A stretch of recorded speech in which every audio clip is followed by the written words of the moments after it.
What's going on, everybody? My name is Terminus, and today we are going to react to Season 2, Episode 7 of Made in Abyss. Right, without any further ado, let's jump into this whole thing, right? Check out the Discord, check out the Patreon, and all of the relating links and whatever. And we're gonna go in, we're gonna do this. I'm just excited to see what's gonna happen. We talked through this shortly. Riko being very impulsive again, trying to make the decision immediately, getting dragged out by 𝐏𝐢𝐏 and trying to ask 𝐷𝐷𝐻 for help, who is a little bit insecure with all of that, is insecure in general, so she, you know, but it's great characterization. The hair, God, the hair is so long. But I love these angles being used. Look at that. The entire screen is, the shot is so interesting. You do have the waterfall, kind of, not really waterfall, but the water flowing in the foreground. Well, the very foreground has a couple of spikes and doodads coming out, right? And then you have the waterfall, which is coming out. Both of those are not in focus, as you can see, right? We do have the focus clearly on the middle layer, which is the layer that Riko and 𝐷𝐷𝐻 and 𝐾𝐢𝐧𝐤 are on, and Menya as well. I'm not gonna forget you, Menya.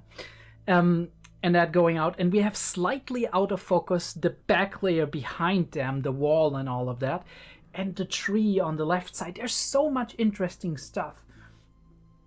I bet if you laid some kind of golden ratio over it, you'd probably have Riko and 𝐷𝐷𝐻 somewhat in the middle of that golden ratio, in the middle of the smallest twirl, and you have this, which is kind of a more comprehensive picture. It's not a landscape picture, it's not open, but it's more of a comprehensive, connected tissue of background layer, like the middle background layer, and you have that mainly in the large swirl of the golden ratio, which is amazing in its own right. But you can even do the 3x3 scheme of the 9 fields and see that they're slightly off from the middle, especially Riko is slightly off from the middle, and we do have blank spaces when you go in the middle, when you go right all the way to the right, all the way to the left.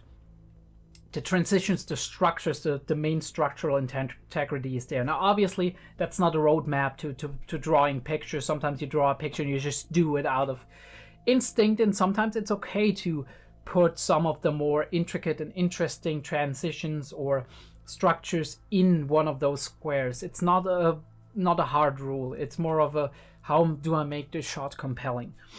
But it's cool that it's continuously being used. I find it interesting that we have like a wipe here, right? Oh yeah, that's what it was. It was like a projectile flying. So yeah, look at that face.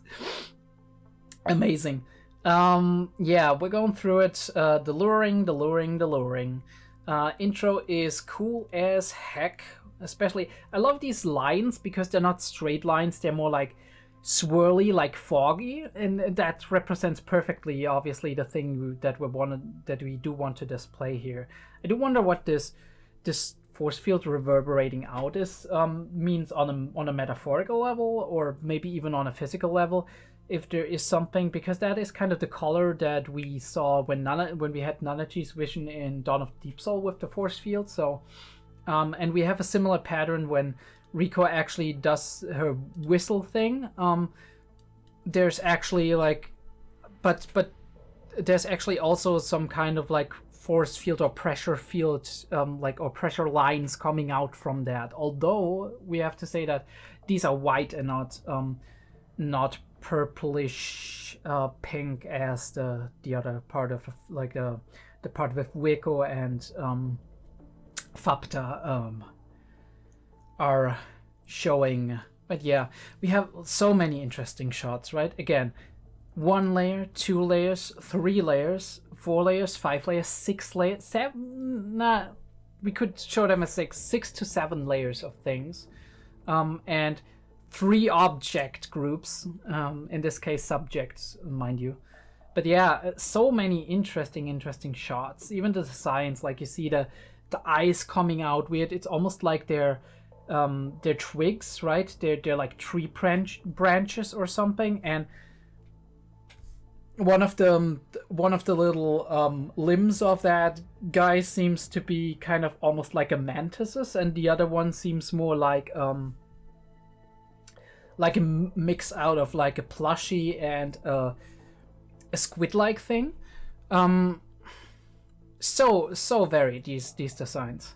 But yeah, we got Prushka back. Bro's gonna like, this is a large one, bro. They're gonna fight and defend their home. This is like alluring, but obviously you never know what you're actually gonna lure out in the end. I do love that too, like with like the scream, which is then shaking up the picture in kind of like a sound wavy way, and kind of really, it's I'm sorry, it's empathizing the scene. Using a sword as a shield, also cool. Again, look at that. Out of focus Riko, focus pull to Mugi, or however she's called. Such a cool use of like cinematic elements and cinematic techniques on that one. We do have a little rocket that Waco fires, and it's funny how she's like, she pulls it and she's like, right? She's very much perfectly representative of a character like that went through what she went through. Again, interesting shot. It's not like a normal ass anime would have just pulled on Riko's face and that's it. But here we do have the really extremely close up shot, and we see one of their eyes at the side of the screen, looking determined, and we immediately see the thing that changed, right? The short hair. The marketplace looking cool as heck. Riko's scar. I think it's cool that they took over and kept Riko's scar continuously, because that is the one she made when she went up the stairs in Idofront. And she's riding 𝐏𝐢𝐏 like some kind of motorized vehicle. It's really, really cool. Again, I still wonder what that force field kind of mirror-like thing is. And where they got the black goo from that's flammable. But yeah. Done something for the village. Really smart. That's what they recognize, right? Proven her valor. Activates the relic. Reg, in this case.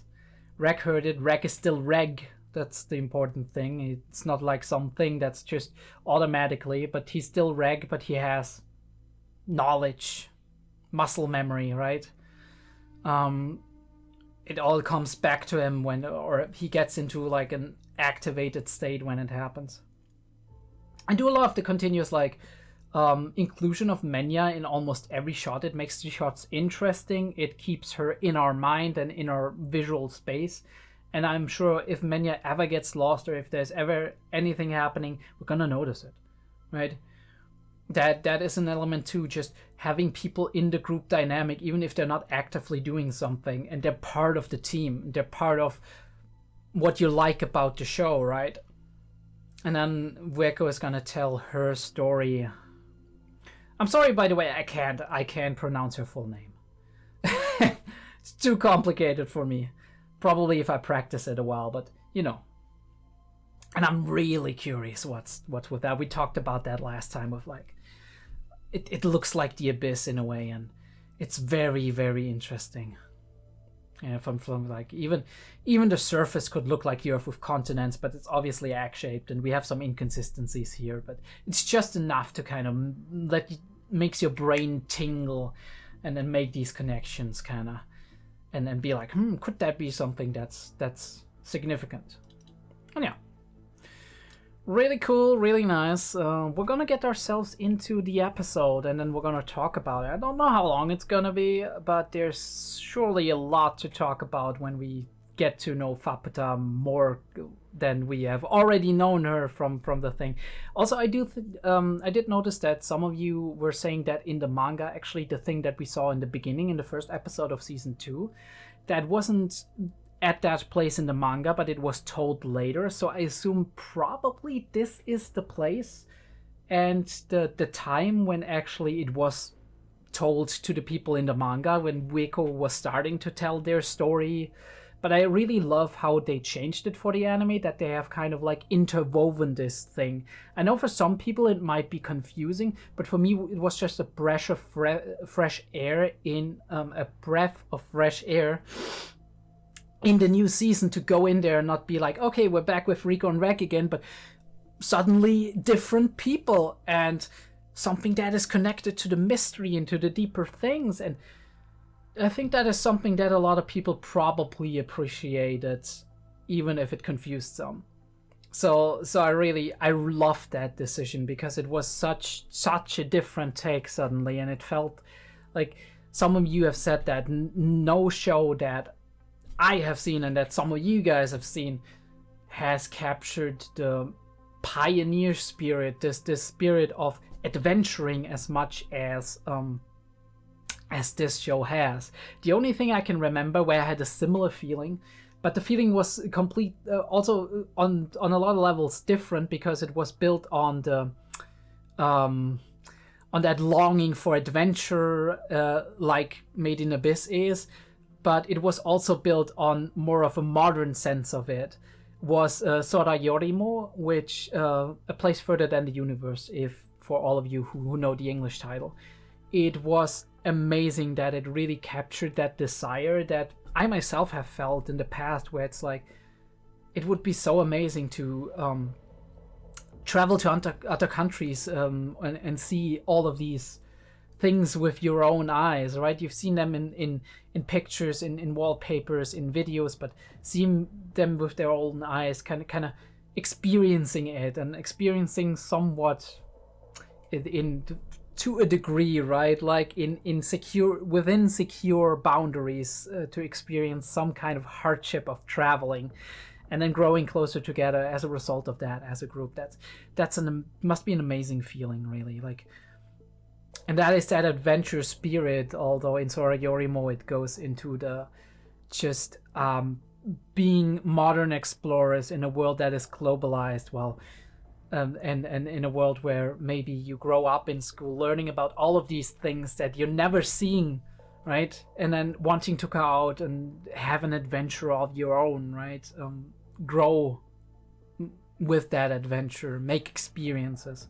And in the case of Made in Abyss, it's more that pioneer spirit of seeing something new, breaking out for greener pastures, right? In the promise of some treasure or some holy place that you arrive at, maybe seeking salvation for the not so great life you had in the past. I think we had that mentioned. We did all kind of outcasts, the people who the 𝐿𝐥 people who went for that expedition, but it's in the same way. It touches the same feeling on the inside, the same emotions, even if they have different connotations. But there's very few shows that actually capture that properly.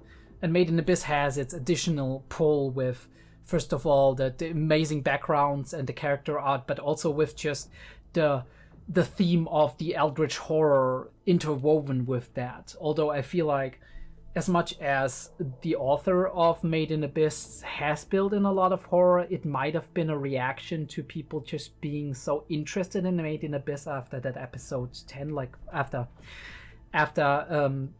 that part with Rico and the curse and the orb piercer actually happened in the manga, because that was kind of the pivotal point that made it a success. So I assume that the author might have built in some of these horrid things, because not because they felt like it was on demand, but also because they leaned probably into it and were like, yeah, I mean, it's very popular. I don't think they did it solely because of the feedback, and they actually didn't want to make it gruesome in any way, but I think they actually just realized that this part of their storytelling was the most interesting thing for a lot of people, because it is so dramatic and has such high stakes and is so high adrenaline and gruesome too, and people are fascinated by that to some degree. and that they leaned into it because of that. And that is why we get this element. But I do also believe that even the mystery alone from the first couple of episodes on was something that pulled you in with an incredible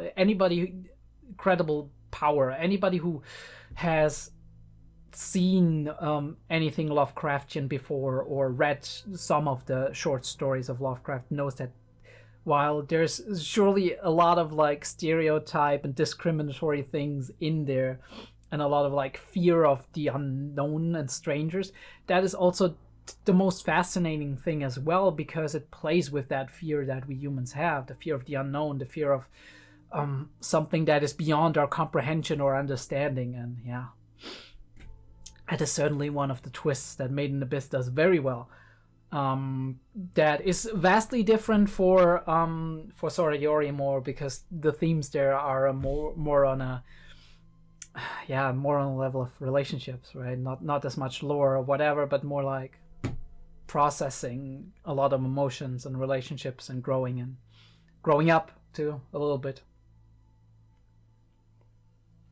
But yeah, I think like I lost my original point. My point was, I think the author is still somewhat optimistic with a lot of their work. I feel, at least that is what's shining through to me. This naive optimism that he expresses through the character of Rico and even Reg and Nanachi to a degree. That comes through, because I feel like a main character tells you a lot about the mindset an author is in when creating something.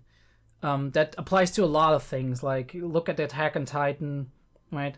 Where we have that, not to go too deep into anything, but we do have that somewhat of different mentalities between Eren and Armin. Not gonna say more than that, but yeah, it's very, very interesting how that shines through in the characters you create, because obviously you spend a lot of time with your main characters, so they are the vocal point of a story, and they set the mood, they set the perspective you go into the series with.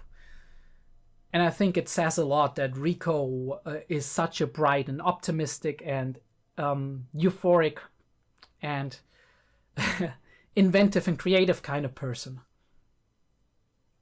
It says a lot about what the author wants it to be, right? In the end, what approach he has to the series. But yeah, we're gonna jump into it, and then we can talk about it as we always do. Right, people, you know the deal, you know how it goes. Get yourself a drink, get yourself a snack. I do have Dr. Pepper Zero. And get a sip. I yoinked that, and I'm not gonna give it back, Pink. I'm sorry. It's just how it's gonna be now. You're gonna sue me. You're gonna have to sue me. Alright, lean back and enjoy the show, I'd say, right? Let's fucking go. In a 3, a 2, a 1.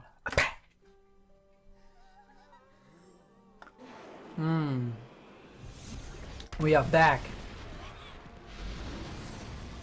Oof.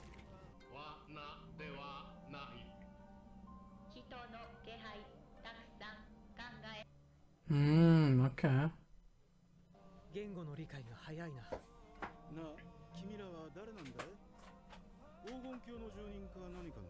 Residence interference units.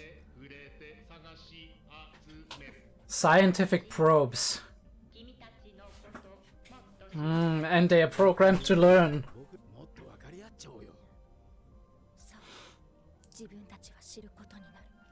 What secrets do they hold?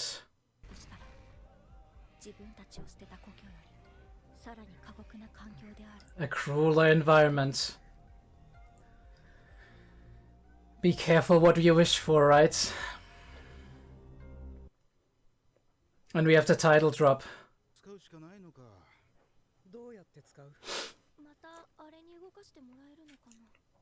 That thing.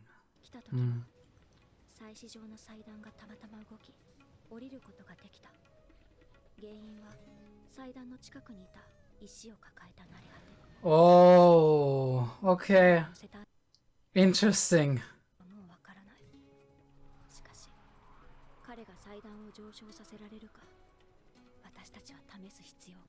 And they found out the hard way.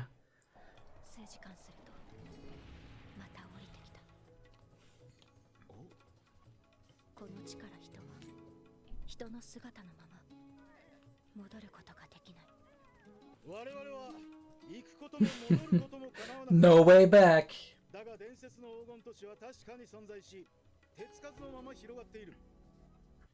The city exists.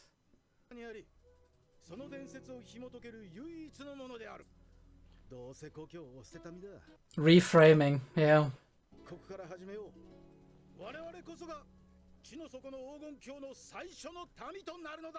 The new citizens. What choice do we have, right?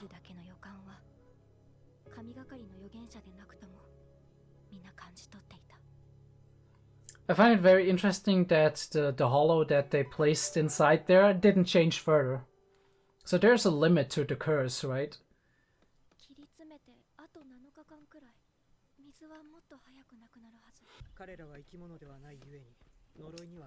Okay.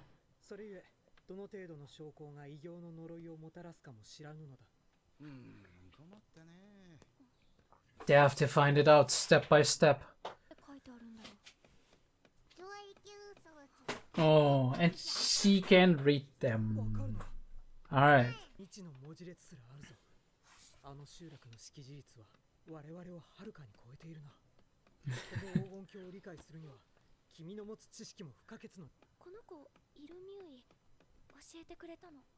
Oh, she's here. What is with the... 𝐸𝐴𝐦𝐩𝐸. Okay.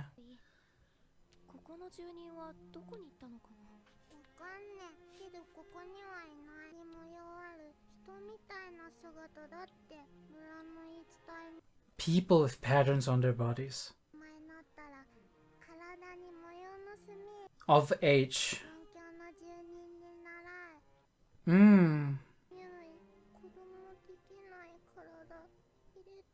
Sacrifice.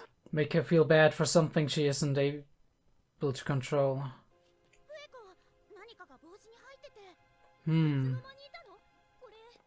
New creatures?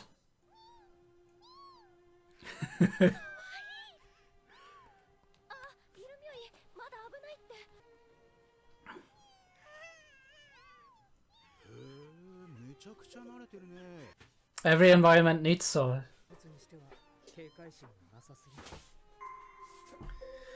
Alright, and we flash back to that, right? We do have that.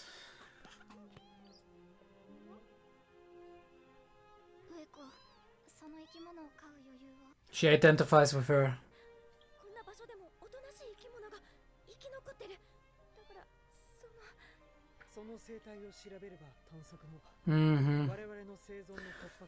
Learning from the environment. A very human trait, right? Looking at nature and trying to replicate it.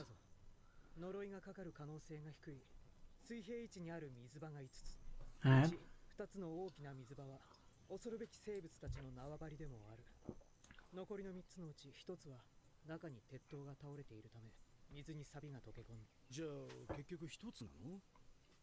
One source of water, which is really problematic. Although I wonder why the interference unit can't get the water for them, but you know.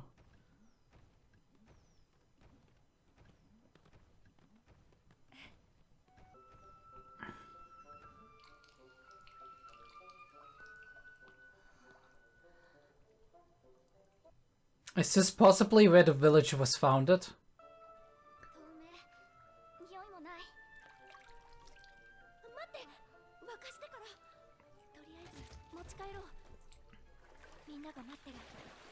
Yep, could be, even if it's clear, it could be foreign bacteria inside there that you're not used to.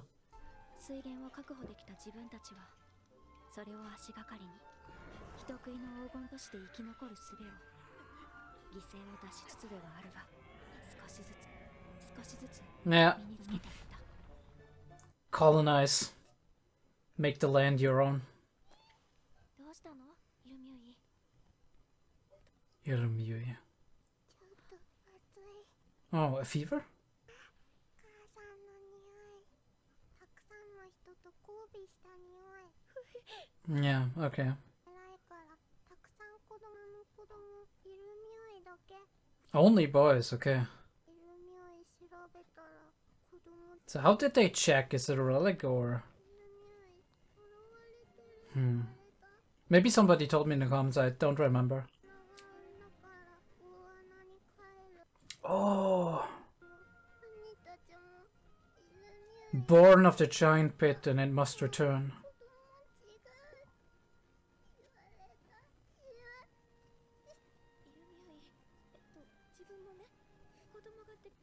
Something we didn't know, I think.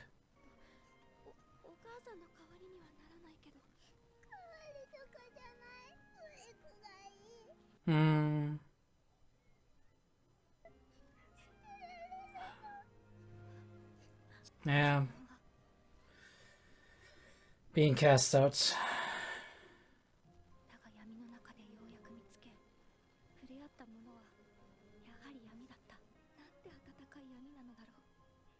A warm darkness.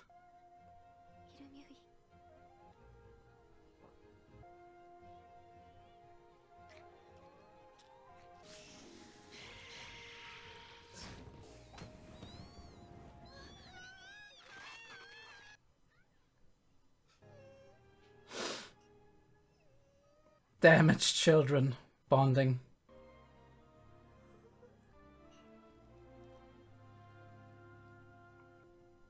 A keepsake to remember, huh?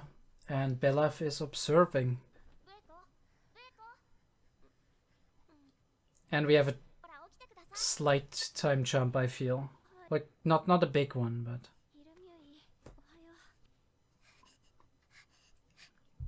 Something's happening. Ooh. Ugh, don't... Ooh, creatures, right?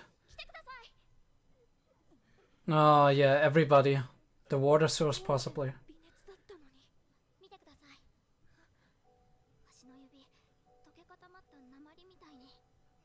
Ooh, they transformed the body, too.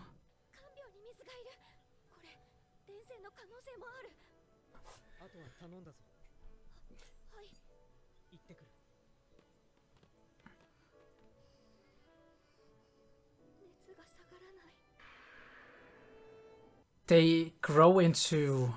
Wow, okay.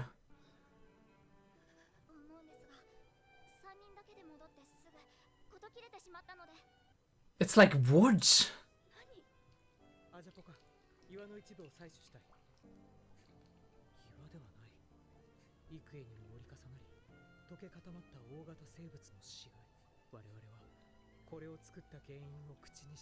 Ooh, yeah, okay.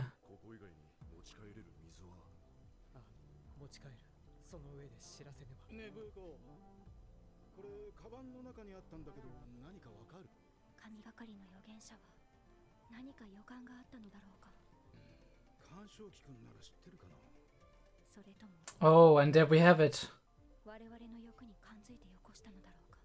Sense our greed. A relic.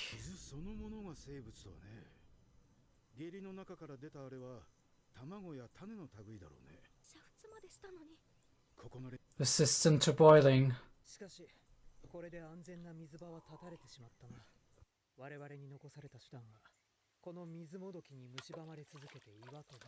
Or to brave the curse.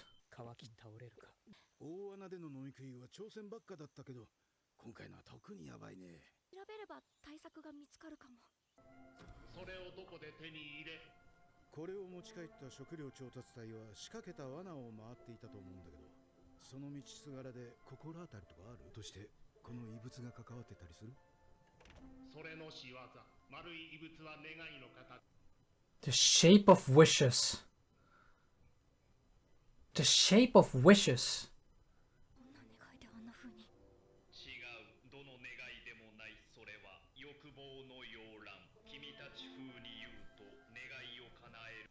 A wish granting egg. 直に触れない方がいい。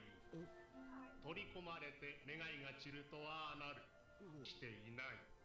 使わせるなら妖体がいい。A juvenile. The end of your desire. Weko talked about that a couple of episodes ago.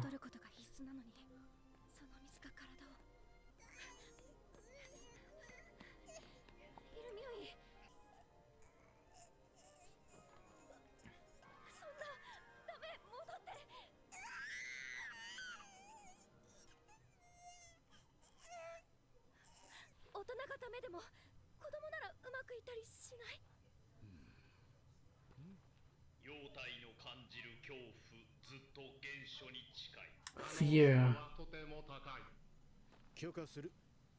The fear felt much closer to the original.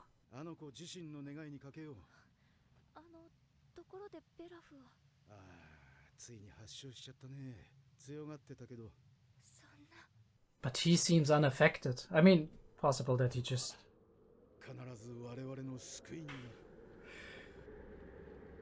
Weird how he is strangely nice, right? And not dangerous seeming, but his philosophy is very, very close to Bondred.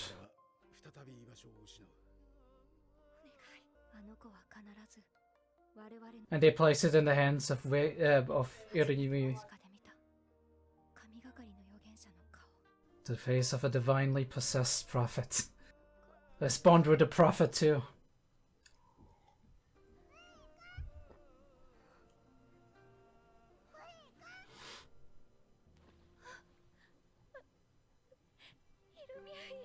Is she dreaming or... It melted into her.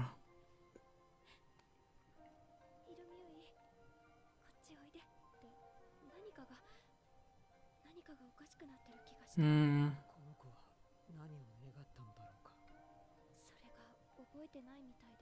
Yeah, I mean, she was in a fever.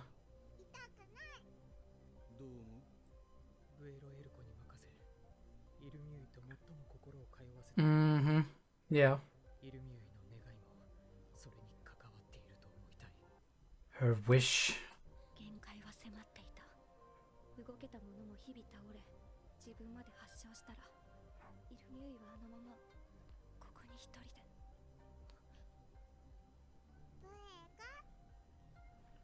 And she keeps morphing.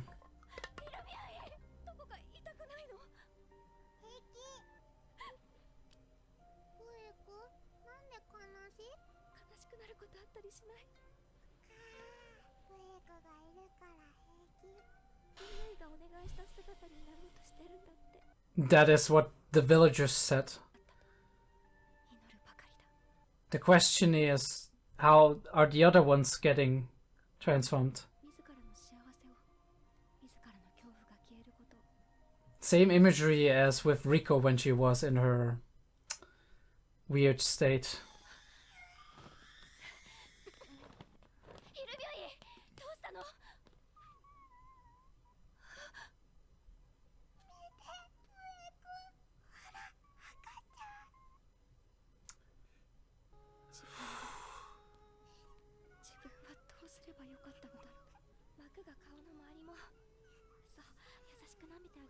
Oh, and it looks like the thing that she lost back then.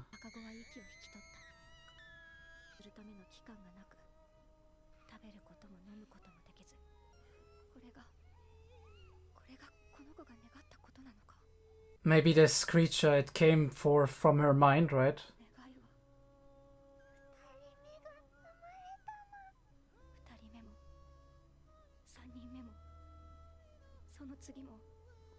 She had no idea how a living thing is built.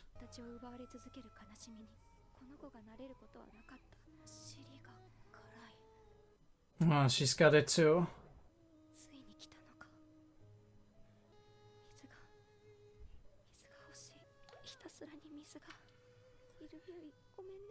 They're stumbling in the dark.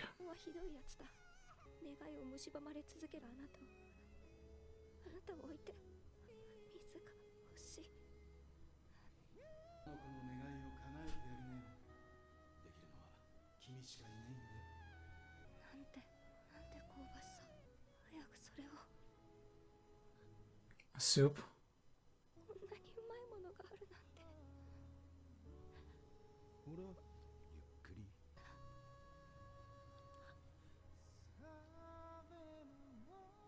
Why is he still unaffected? He was the last one. He didn't look like he was affected at all.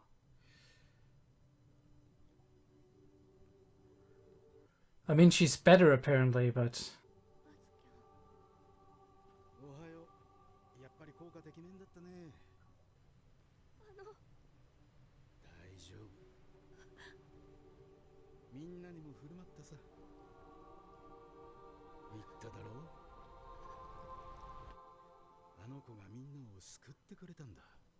Alright, so something. Grant her wish. So I do assume that she was to fulfill... I mean, is she continuously fulfilled her own wishes? Maybe she could change her wish and be like, I want it to be her wish. That everybody stays alive. But I guess we need to be continued on this one. Or maybe they leave us hanging and we're left wondering what exactly happens. Very interesting, definitely. But I can see the connection with like the wish for a child, because this was her trauma.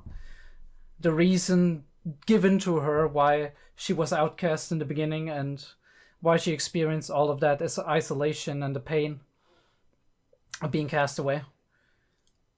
But her mind is that of a child, right? She can't imagine how a living being works. That's why the living being that was born didn't have any internal organs to digest food or anything. So in a way, it's not necessarily a wish-granting device.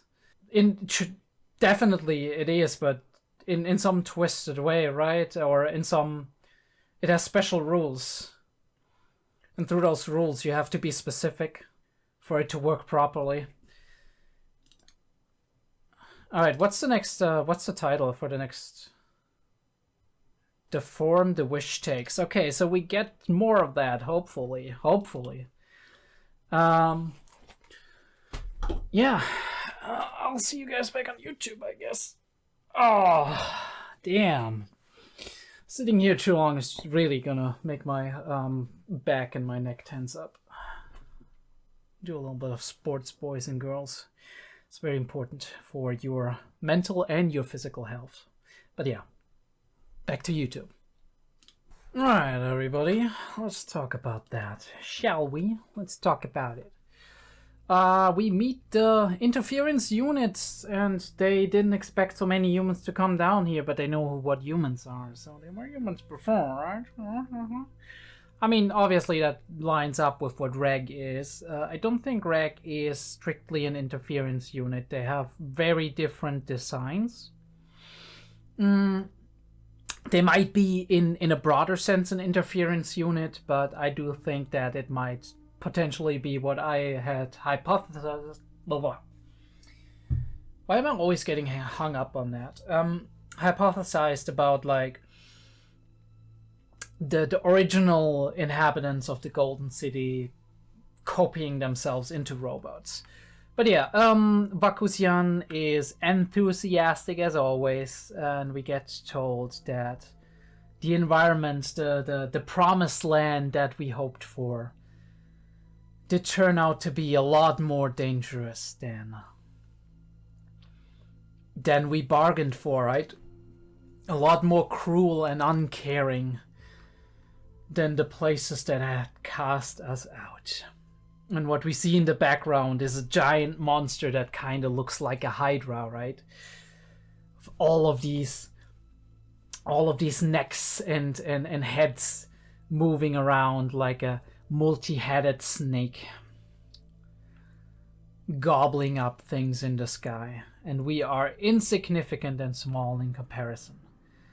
And we find out that they didn't have to sacrifice anybody. They found this as they arrived there, and we can kind of derive or theorize that somebody was there before and managed to do the ritual, the and sacrificed themselves for a loved one, but maybe the loved one died, or whatever happened, and they were left back and immortal with a whistle in their hands. Although I find it very interesting, I think what must have happened is actually the hollow that we meet, that they find, being the one who possesses the whistle. So somebody sacrificed themselves for that hollow, but that hollow at this point, by maybe going back up, was left the way they are. Which is very sad, but also it makes sense, kind of, to a degree. Obviously, we'll have to fill in the gaps and just assume it was the way we assume it was, but... They move it down. And, yeah. And they move it back up and find out, shit. We can't go back. A way of no return, right?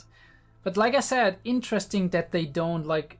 They seem to be not, at some point, not meldable anymore, right? The curse isn't gonna affect them anymore after we went through a certain amount of change. Yeah, those poor bastards that tried that the first time. And he, like I said, he reframes it, right? The legendary city. If we can't go anywhere else, let's make a new beginning here. Let's be the first to colonize this space. And that's his job as a leader, right? Reframe, recontextualize, find new ways to find meaning. Keep the morale up. And that is what he does, and then what he does well. And they knew it to be true, of course they did. And they have the problem with the water, and they're trying to kind of get... I mean, they get to know each other even more than they already did on their way down. It was a long way down, probably. But they need her. She is pivotal because of her literacy.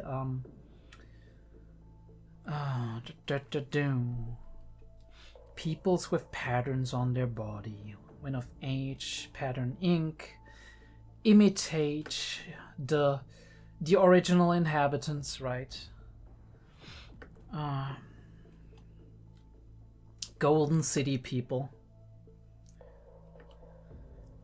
And this is like a thing of your worth in that culture, and she gets outcast for it. All the pain that she suffered, right? And the guilt she feels for something she can't change. That's like making somebody responsible for how they look. Or making somebody responsible for the things they can or can't do. And that is a very dangerous proposition, right? As much as we derive our value from our productivity, from our abilities, right?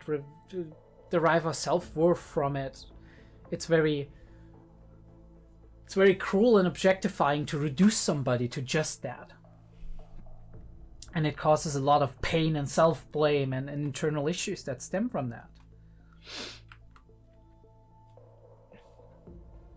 And his mother, her mother, which adds to the whole conundrum, right? Her mother was very fertile, had a lot of children, which was the purpose in her society. And then she only got one daughter, and the daughter is not able to.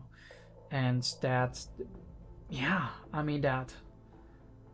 Again, we do have some weird connotations with that.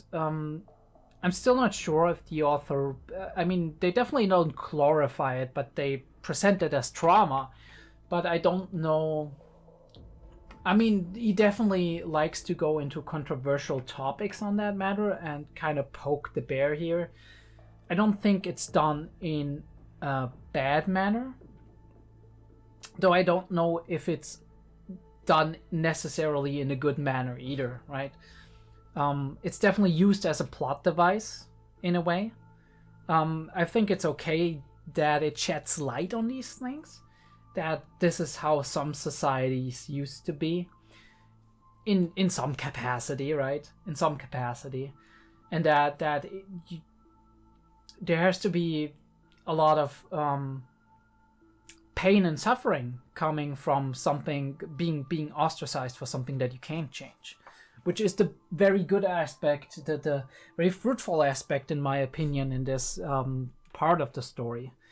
We do have the little thing that is just here to make us adore it and find it cute, just so they can kill it later on and stab us in our hearts. Organisms that manage to survive despite being mostly docile, and that you find that in a lot of environments. They're not the apex predators, of course, right? And they're gonna get eaten, but they have strategies to adapt, and that's where 𝐏𝐢𝐏 takes inspiration from and says, hey, we should investigate, we should look around and see what creatures do to defend themselves here, so we can defend ourselves better, which is a very good thing to do. And we find the water sources. Some of them are kind of blocked, which is shitty because the curse makes things extra difficult. We have only one potential water source, and this is what's gonna be our downfall, at least for some time. It seems clear, right? Let's boil it, right? But we've seen that in episode, I think, 2 of season 2 of Made in Abyss. They boiled the other eggs of like the docile creatures that are around those magma vents, and they were still alive, so, and wriggling. So this is what's happening here as well, to a degree. And yeah, little by little they explore the land, they make the land work.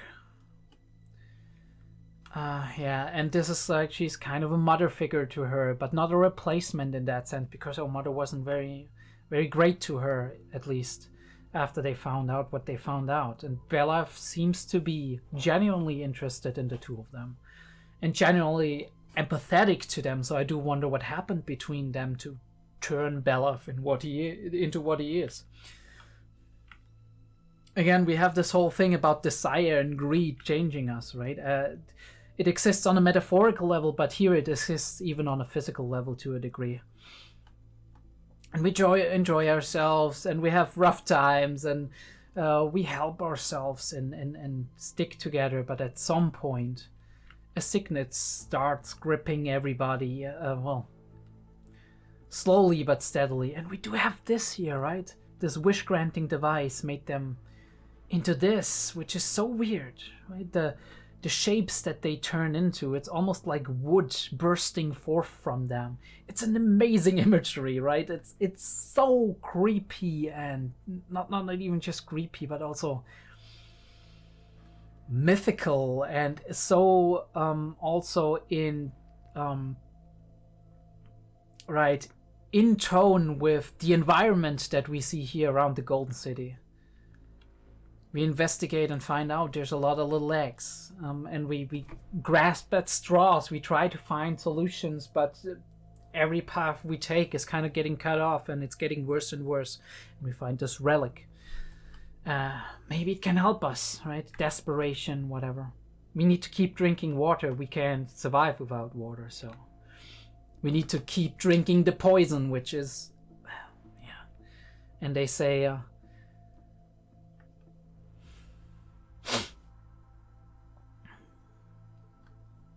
round relics are the shape of wishes. Round relics in general. So all the relics we find, right?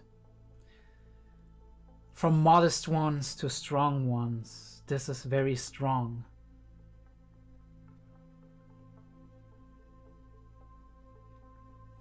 That is a cradle of desire. Your deepest desires. It's a wish-granting egg, but it's a monkey's paw, right? In a way. If you get overcome and your wish dissipates, you'll become like that. So the thing fuses with you, it changes you, right? And you have a wish, and it's trying to grant it, and then once it dissipates, you'll become like that. I don't completely understand what they're saying here. I understand like the surface level, right? You turn into that once your wish dissipates. But what does it mean that your wish dissipates, and why does it dissipate?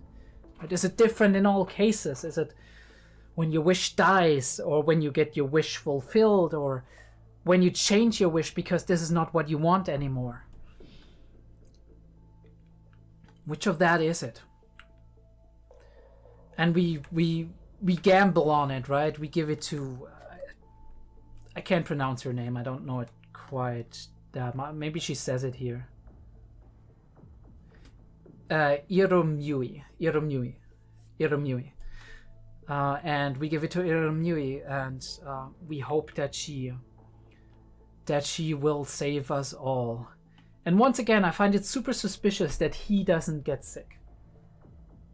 Maybe he hogged all the pure water resources for himself, but it's been a long time, so they must have probably used it. So why does he not? I mean, we know he physically changes in the end, but we don't see him ever changing in a way. I mean, it's possible he's still suffering and having symptoms, but if he does, they need to be light symptoms, so it's very interesting that it takes him so long.